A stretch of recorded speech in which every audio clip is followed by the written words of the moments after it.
Wheel of Genre, the show for people who are proud of their man-goat heritage.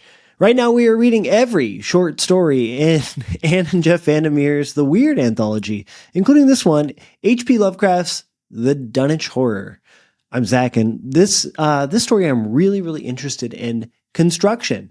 The layers that are all kind of singing together at once in this short story. Much better than I remember it in the first read. I'm Bob, and I am interested in, I'm surprised that we look like Super Mario World villains right now with all white and all black, but I'm interested in adaptations that have come out of this because there are many cool ones that I want to talk about. Another thing I'm really interested in is S.T. Joshi's take on this story when he says that it's he says it's an aesthetic failure. He says that it's too much good versus evil. And I would really like to look at the mix of good versus evil later in the kind of breeding. But I want to say, Zach, you and I were not H.P. Lovecraft experts. We would appreciate anyone to correct us as we do this, or if you have anything to suggest story-wise, we would love that. But this is the second time we've read this story. I think it was much scarier the second time I read it. I think I felt like I could immerse myself in the story more, stare at these impossible descriptions of things that are impossible to witness. And in doing that, they became more real for me in a way that was disturbing and in a way that arrested me inside of that scene. Wow, Bob. I had the almost totally opposite reaction. I guess I truly am the black to your white today. The yang to your yin. No, you're the yang. I'm the yin. So the first time we read this, we recorded an episode on this, God knows how long ago. It was audio only. It's only on Spotify. But I had your reaction the first time where I was like just drawn in, obsessed with the details, really like hooked on what exactly was going on. And every twist and turn kind of left my jaw dropped like, oh my God, his bottom half. But this time, and maybe it's a function of being a wee bit sick right now, but I found I couldn't quite immerse myself in it. But what I did get from it this time was a much more clear, holistic picture of its construction. The way that he layers this kind of A-plot with all of these snippets of found text, whether that's real life existing found text in the way that he does with Charles Lamb's Witches and Other Night Fears at the epigraph of this story, or whether that is from the Necronomicon, which we get snippets of, being translated in the library. And then also these other outside things like the birds. Oh, the birds. But the way these elements kind of recur and overlap and kind of create this rhythm and pattern. Oh, I loved it. I'm glad you bring up construction. I was reading, let me see the name of this essay again. Oh yeah, Notes on Writing Weird Fiction by H.P. Lovecraft, where he breaks down why he writes weird fiction, why he's interested in this kind of fiction. And this I thought was fantastic too. He goes down a procedure that he says he typically follows. He says lots of stories will be different ways. They'll kind of force me into different patterns, but what I usually do is this. And he outlines exactly how he goes about writing a story. And it's funny because the first step, he says he prepares a synopsis of events, but he doesn't put them in any order yet. He's like, okay, I know that these images are all related to each other and that they should go into a story. So like the whippoorwills you mentioned, the birds, he had heard about this urban legend in that area that this is based on. And he just he knew, okay, that has to fit in with this story. And then after that, as he gets all of these images, he starts to put them in order. So I thought that was really interesting that you found this construction. He is doing this deliberately of how am I going to put piece to piece to piece together, kind of like a puzzle. That method is so fascinating to me because it really grounds the images of the story first and foremost. And I think that those images are what makes Lovecraft's story so effective in comparison to other weird authors that we've encountered in this anthology, and maybe just Lovecraft as a literary mind.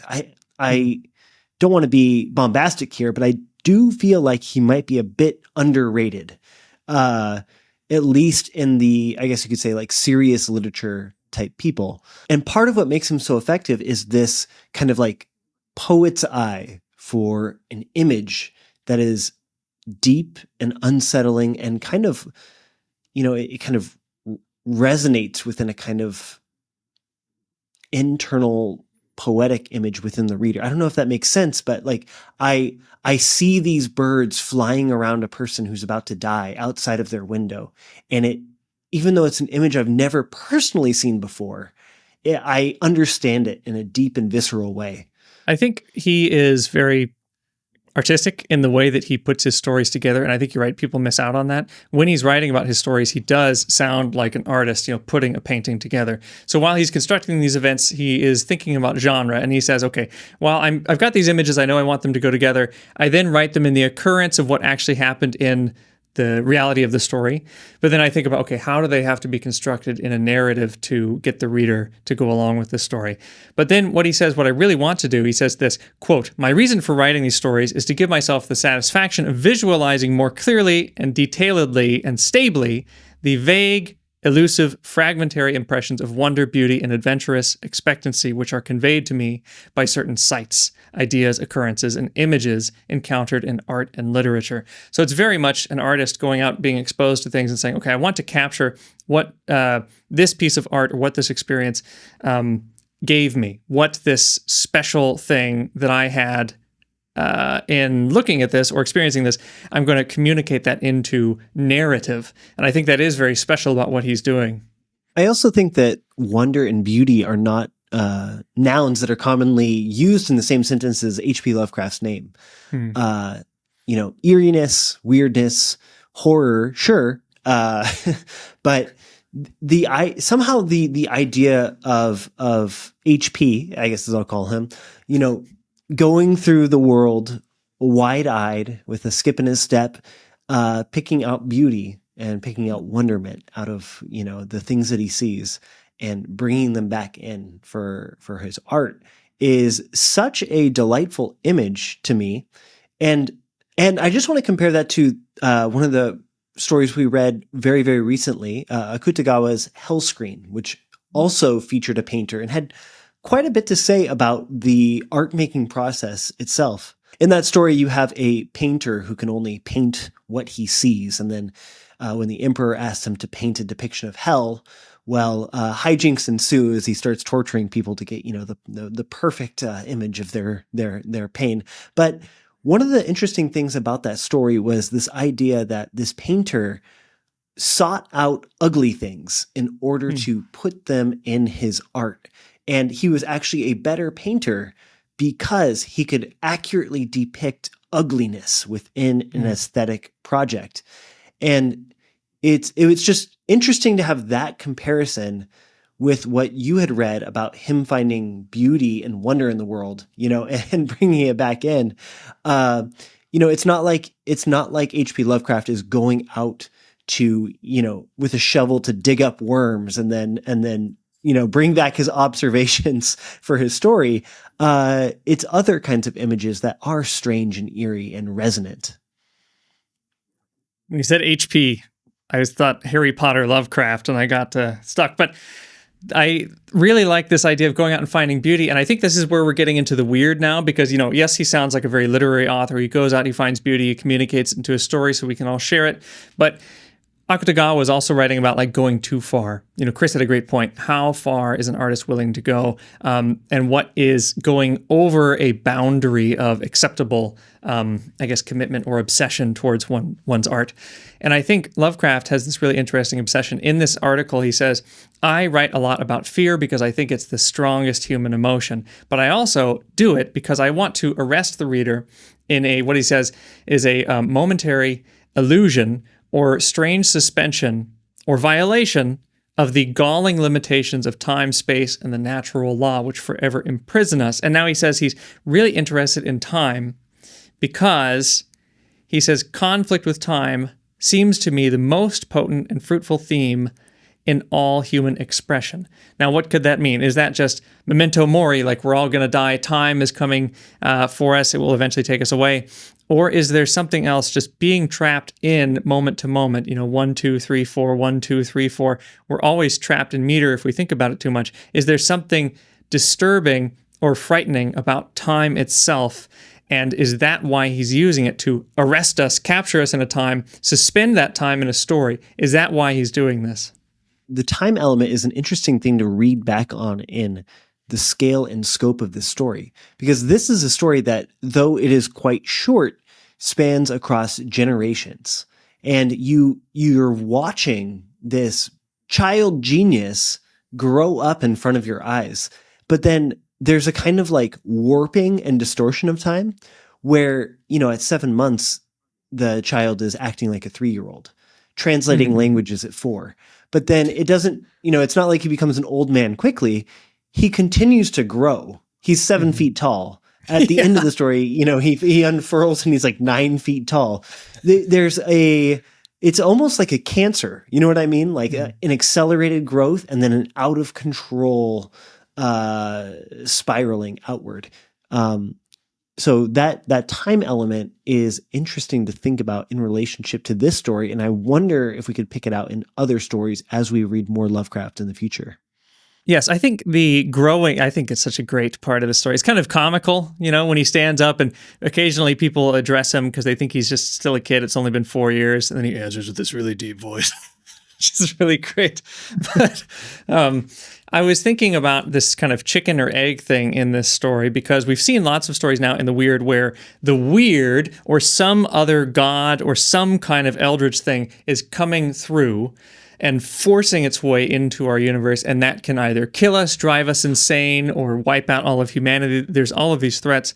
However, I think this is the first time we've really seen it like breeding and taking over. I think we've seen that in VanderMeer, but I don't know if we've seen it in The Weird as much as we've seen maybe in The Other Side by Alfred Cuban, it just kind of coming in and replacing other things. But now we have this kind of mix.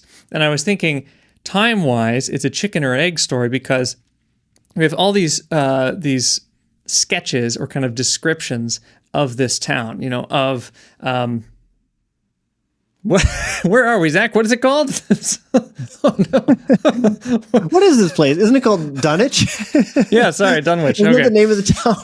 Yes. There's so many itches and witches and Dulwiches.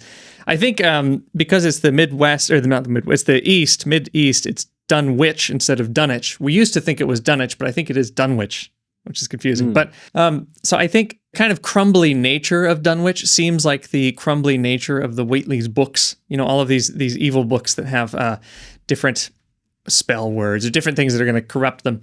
But one of the beginning descriptions is this. It says, without knowing why, one hesitates to ask directions from the gnarled, solitary figures spied now and then on crumbling doorsteps or on the sloping rock-strewn meadows. Those figures are so silent and furtive that one feels somehow confronted by forbidden things with which it would be better to have nothing to do. But later we also get this idea of all of these hillocks where stones have been placed to potentially bring in other Yog-Sothoths or other kind of eldritch beings. So I think it's a chicken or an egg, and I think that's what's especially interesting about this version of weird fiction, where it's not just from the nth dimension or the fourth dimension a being comes in, but was this place already doomed somehow, and it is the right choice for Yog-Sothoth to come through?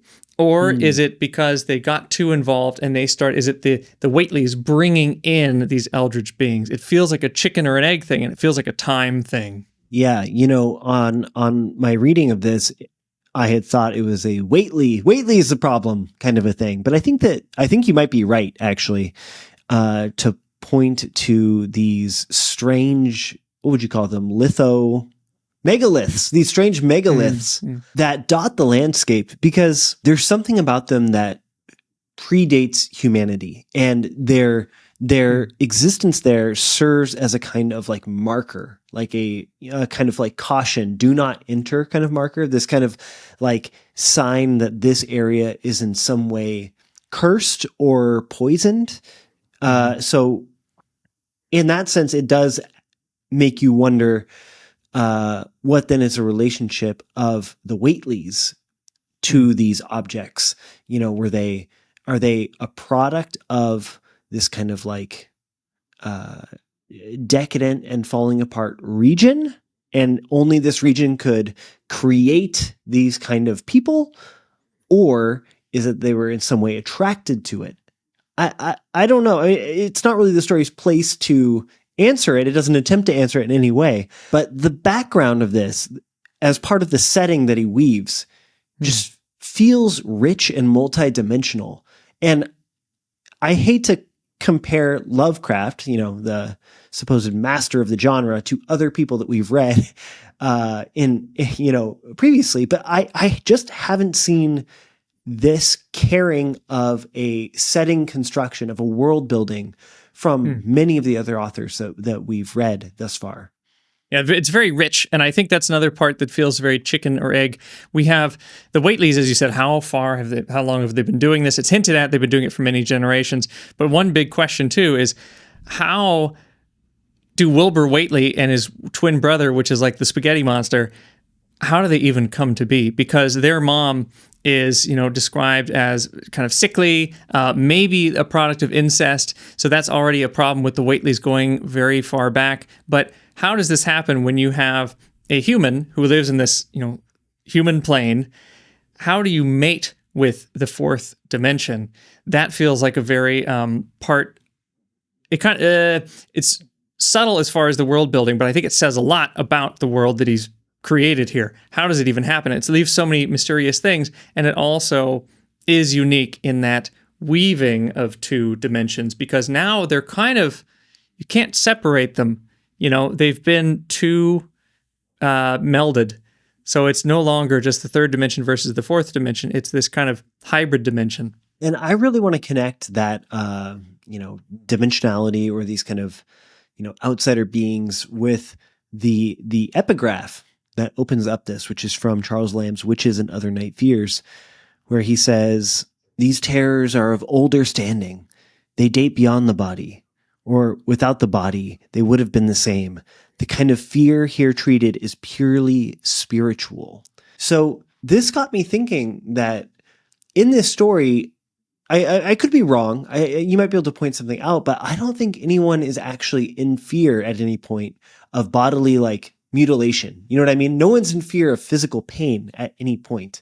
It is a kind of spiritual terror that people experience, a kind of knowing that there is a being from somewhere else that is attempting to erase their world and themselves. And even, when people die in this story, going back to the birds, it's not a fear of going to heaven or hell. It's actually a fear that their spirits, post leaving their body, are going to be snatched away by these by these birds, which are acting almost like, these whippoorwills, which are acting almost like vultures, except for the soul. A cute little vulture of the soul. There is fear of, I guess, spiritual corruption. I feel like there is when people are talking, there's so much, dialect in the dialogue. It's very heavily written into the dialogue, and you can feel people's fear. They're certainly afraid of the Whateleys because they're suspicious of them. They've talked about Whateley Sr. for his whole life, about all of the weird magic that he does, about his books, about how he's a threat. And I think you're right, though. It is kind of a ambiguous threat until we see what would you even call the kind of young version of Wilbur's twin. I think that's what it is. When we see that monster, which is described in great detail about, I'll quote a little bit of it here. It says, "It would be a trite and not wholly accurate to say that no human pen could describe it, but one may properly say that it could not be vividly visualized by anyone whose ideas of aspect and contour are too closely bound up with the common life forms of this planet and of the three known dimensions." Then he starts describing it having a man-like hands and a head, but goatish, chinless face, that looks like the Whateleys. But then it gets worse and worse. It's got coarse black fur. It's got the abdomen is scored with greenish gray tentacles with red sucking mouths protruding limply. That's whoa. It's very disgusting when I read it out loud. But it becomes It becomes very bodily there. And I feel like it's maybe a subtle fear of infection. There is this kind of fear of miasma, I think, because so many times, and I don't think we've seen this in any of the other stories, there's a fear of stink, of smell. Many times smell is described, and the plants even, they start to smell bad. The whole area smells bad. And when those three Van Helsing-like characters defeat the twin brother, he says like a typhoon or a cascade of terrible smell shoots down the mountains and knocks them all out because it smells so bad they can barely take it. I think there's a fear of physical infection after a ambiguous non-bodily fear. I agree with you. However, I agree with you entirely that there is that fear of miasma. However, I don't think that this is the first time that we've seen it. Francis Stevens' Unseen, Unfeared, the one where, he smokes a marijuana cigarette and then goes into a museum, which is maybe being run by a ghost, maybe not being run by a ghost. That's kind of museum. Yeah. He flips on, the possibly ghost person flips on a light projector and puts a filter over it. And what this does is allows you to see the unseen world. And the way that this is portrayed in the story is compared to a microscopic view of life. And, I think we can all, imagine what a shock it must have been when the first microscopes were invented. And they're like, wait a minute, there are little tiny worms and things that look like crabs crawling around all over our food, all over our bodies. Our hair follicles have their own species of mites that live in there. Just this whole new world of just terror and disgust, but you can only see it with a single device. Well, this story says, what if there's other kinds of creatures that are our size and are trying to get us at all times, but we can only see them, or we just can't see them in everyday life. Anyways, I just wanted to connect that moment, which took place in the printed word a few short decades before. Viewers, fact check me on that one. With this one, the stink, the miasma, the fear of some kind of unknown infection that can't truly be seen, but can be felt and experienced. Oh, God. Yeah, that story reminded me of being in elementary school and learning about bacteria for the first time, watching a video of the microscope going down, and everyone just kind of looks at their hands like, oh, no. Everyone washed their hands obsessively for weeks after that. But yes, I think you're right. That is very true. It is not a stink, but it is bacteria almost. It's like this other dimension that we can't see. It's a fear of things we have no power over and that are everywhere. A minute ago, you mentioned the three guys who go to the top of the hill and do a Van Helsing act. You mentioned at the start of the episode that you wanted to talk about how this story has a much more good versus evil tilt to it than many of the other Lovecraft stories. And I have a feeling that what you're going to say centers around these three Van Helsing types. So tell me more what your thoughts are on that. I was just watching this morning. I should have been grading exams, but I was watching Literally Liminal. And I was at work. Don't tell my work. But Chris and Virgil, they had a really good point about Dracula. Dracula is not as exciting maybe as it could have been, but I think as Chris was saying, it starts out really great. The atmosphere is really interesting. It's very gothic, and then maybe that was Virgil, and then it kind of loses steam. And I feel like that was my critique, why I didn't like part of it, because when Van Helsing shows up, book, right? Sorry to interrupt, but we're talking the book, not the movie. Yeah, we're talking the book. However, I think the movie did a great job when they made Van Helsing super like a randy old goat. I thought that's secretly what was going on in the book, and he just wasn't writing it down. But I think that is what S.G. Joshi is critiquing this story for, of being a stock, he says, stock good versus evil scenario. Because it is when they get involved. It's three guys, Henry Armitage, Francis Morgan, and Warren Rice. And it's fun. They're almost like, I don't know, they're all professors, doctors of different kinds, and they go up onto the hill and they find out this ancient language from Whately's books, and they just chant it at this Yog-Sothoth trying to manifest himself, and then also his son trying to drag him up out of whatever dimension he's in. And through doing that, they bring a kind of goodness that defeats the evil. And I didn't mind it in this story because it's quite short, but I have a feeling if it became that journey of Van Helsing of saying, we are now the ultimate team of good, we are all going to do good things for the next 12 chapters, I think that would make it a stock good versus evil scenario that is unpalatable. It goes too far because it would be tedious. Well, I wonder if the average Lovecraft story has kind of written itself into a narrative bind, I guess I could say. Mm-hmm.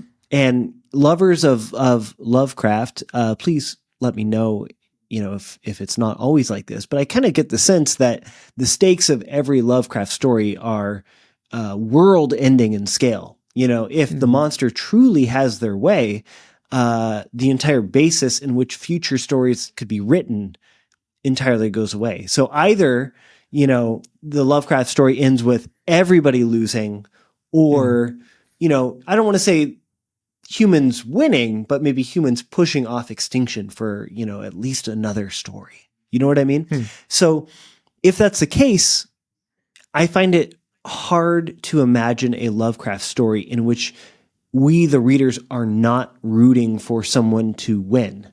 And maybe Lovecraft could write an anti-hero who goes up against and tries to stop these things. But I don't know. I think that this is maybe a question that we need to think about more as we dive further into Lovecraft in the probably not too immediate future, but moving forward. I think, too, it is one thing that makes it, especially his work, very adaptable. There are so many Cthulhu dolls. There is the RPG. There are many different games related to that RPG. So many people have used Lovecraft and turned his stuff into movies, not just because the style is great, he's very innovative, he does this great world building, but they're also these really high stakes things that are kind of just attached to regular human experience. I know they sound crazy and out there, but it also is like, okay, if I'm too disturbed by something, can I keep sane? How do I get over something? What is too far for me? What of life is asking me too much that might drive me insane? I think they're very relatable stories in that sense. And I was looking at all of there are tons and tons and tons and tons of adaptations, especially of this story. And I found a few that I would highly recommend. One actually was recommended from Infinite Text from Andrea. And she said to look up Dark Adventure Radio Theater. I bought the performance of Dunwich Horror. It is so good. It's classic radio theater. They sound like they're all in the same room. It sounds like a real Foley, unlike my fake Foley business of finding people recording their boat with a cell phone. But it's extremely high quality. The actors are really fun. And you know what? They really brought in the comedy in a really great way. They had Wilbur, talking like a kid almost, but in a very deep voice, as I mentioned earlier, very comical. And they brought in a lot of the interactions that are almost monologues in the story to become a cast of characters being afraid of this monster. Really highly recommend that. And then also, I had no idea this existed, but there's a Japanese claymation of this story. I started watching it. It is horrifying. It is so much scarier than the story. It is really, really scary. It reminds me of watching Salad Fingers for the first time, where you're like, what is this stupid little thing? This is ridiculous. And then you start to go, oh, this is kind of freaky. Every scene, because it settles you in, you see these little claymation figures being moved. They have like a fog machine. They have basically the voices from Zelda games narrating, but it is really disturbing because you see this thing that's a little bit ridiculous. And as you stare into it, it becomes more and more horrifying. But if you look on YouTube, I think the English is H.P. Lovecraft's Dunwich Horror and Other Stories, or H.P. Lovecraft no Dunwich Horror. So you can, if you want to type the Japanese, you can type that. My Japanese lessons. I'm assuming you were reading the actual Japanese text there. Right here, H.P. Lovecraft no Dunwich Horror Sonota no Monogatari. Look that up, listeners, and you can find this. Thank you. Yes, you can you can find this deeply disturbing, cute little claymation of Dunwich Horror. And so all of these adaptations I think are really cool, and I would love to watch more of them. I need to finish this claymation and Never Sleep Again. But I also am interested in his Lovecraft's inspiration for this story, at least according to Wikipedia. Most of my other research was outside of Wikipedia, but this fact I found in Wikipedia. Wikipedia says that the great god Pan, which is a story by Arthur Machen, was a big inspiration for this, and even the name Dunwich might have come from that. I don't know if that's true, but I think I would really love to read Arthur Machen. I haven't read any before. Yeah, he's a name that comes up again and again. And I'm looking at the table of contents of what we've read before. We have not read Machen before for this anthology or for any other story.